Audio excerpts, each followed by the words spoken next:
Who's up? Hey, Manny, talk a little bit about the scrimmage tomorrow night and what you're looking to get out of it. I mean, this is it. I mean, all the preparation they've done is for tomorrow. We just challenge them to play the best game of their footballing lives. So whether you're Shaquille Quarterman and, you're a 4-year starter, did you get better this offseason? Put it on tape tomorrow night. Give yourself confidence. You're a new guy, when the game started. Or you might be Zion Nelson, your first college game ever, and just show that you're better than you were a week ago.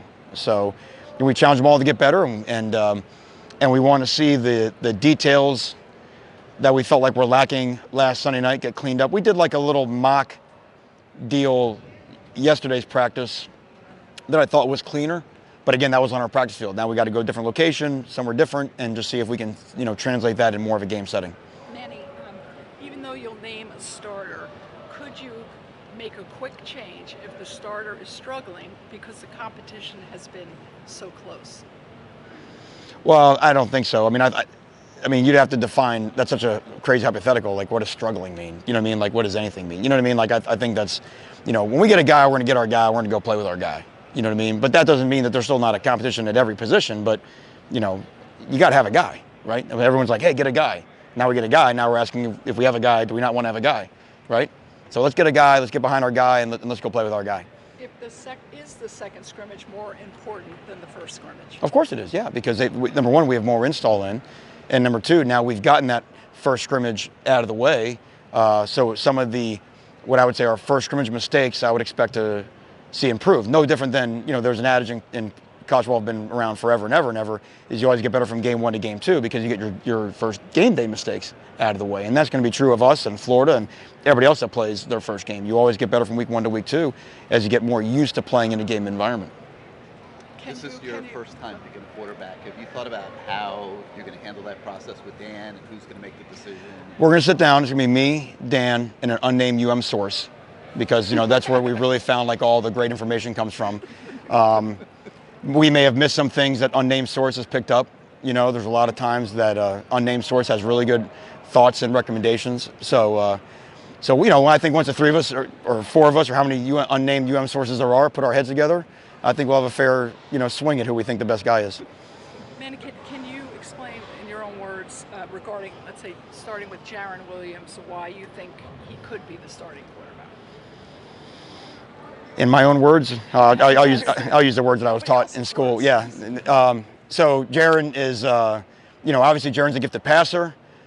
He has learned, I think, the maturity that comes with being a starting quarterback at a place like Miami, and is becoming more and more comfortable with the offense. And I think Jaron actually also, Jaron's a guy that hit 20 miles an hour this summer. Jaron's a better athlete than I think people give him credit for. All the reasons why he was recruited to come here in the first place. Could you say the same thing with N'Kosi Perry? Yeah, I think Kosi is the same deal. I think Kosi, again, is a guy that can move and buy time in the pocket. I think he throws the ball very effortlessly and can make all the throws. And N'Kosi's been in games. He understands that. I think he's a more mature guy than he was a year ago. So, like I said, the arrow has been pointing up on him as well. And Tate Martell. And then I would say the same thing about Tate. I think Tate's got. I think he's got a toughness that the team respects. Obviously he can run, he can throw. You've got some different things in the game plan that can feature, with Tate in there. So, we've done 2 1-minute drills. We did an overtime drill yesterday. We did a 1-minute drill today, and all 3 ended up with touchdowns. It might have been the 3 different quarterbacks leading the 3 touchdown drives. So like I've said all along, all 3 guys have really elevated their play. And that's what'll be fun tomorrow night is just, everybody stand off the field, let them go play, and let's go see what happens. Manny, you talked about don't burn the house down and turnovers and protecting the football. So far, just through the first, 10, 11, 12 days of camp, who's been the cleanest, made the fewest mistakes, or been best at that? I don't have the data number to say this guy exactly has the least amount, but they've all been pretty clean because, I still can't help watching the game from the defensive vantage point, and at times I'm bemoaning the lack of interceptions that we've had, So I think they've all done a good job of protecting the football. I think they all understand that in this offense that, Coach Enos has a great command for them, which is, be fearless but not careless. So to be confident in making the throw that I know I can make, but not careless where I just kind of, let's just try this and see if it works. And I think they've all taken to his coaching very well. Manny, Bubba Bolden was out here today. Yeah. Just good to have him, I'm sure. But what can you maybe realistically expect or hope for being ready for the opener, and also Jalen Phillips, just kind of what the process is with him. Is he going to practice? We got like health-wise, where is he at? Yeah, okay, so we'll start with Bubba. It really depends on Bubba, in terms of what can he process, what can he learn, in terms of what kind of role can he play. And it's obviously he's got to get into a competition. We got a lot of guys competing for spots. So whether he factors into safety or factors in on sub defense and as a nickel or a dime or who knows what, it's really in terms of what he can handle, what he understands. He's been a guy that's been in games, so he has some understanding of all that type of stuff. So it's fun to have him out there, and I think tomorrow will be his first day. He's got some shoulder pads on. Obviously can't scrimmage with that. And then, with Jalen, it's a process of getting cleared medically. There's not the urgency with Jalen because we know that he's got to sit this year anyway. So to me, it's just more about getting him into our program and just getting him acclimated to our guys and our culture and our way of doing things. But you do envision him practicing at some point this season? Oh yeah. Manny, could you foresee making the quarterback decision early this week? And if so, when would the quarterbacks be told, and when would the announcement be made public? Like I said the other day, in terms of when the announcement is made, we're not sure on that yet. That's something that we're going to kind of, see how we want to do it. In terms of when the guy is told, maybe you'll find out, and maybe you won't. I don't know.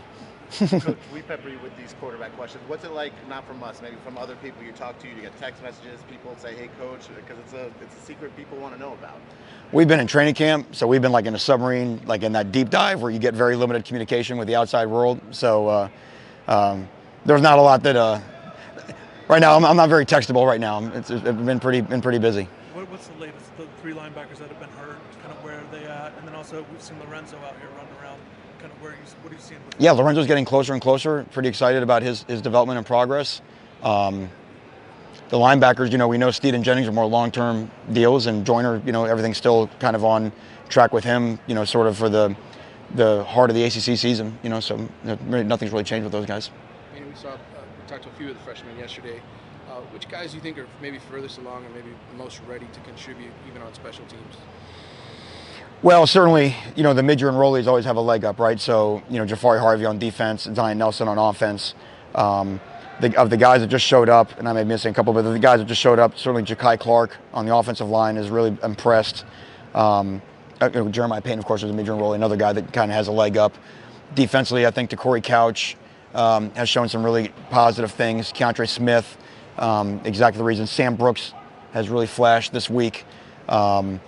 All 3 D tackles, all 3 D tackles, like I keep praising those guys. They're going to be really, really special. Now, in terms of how they factor in on our team, that usually depends on the depth chart in front of you. But but again, we feel really good about this. This class it's got some dudes in it. Thanks, everybody. Okay, thank you all.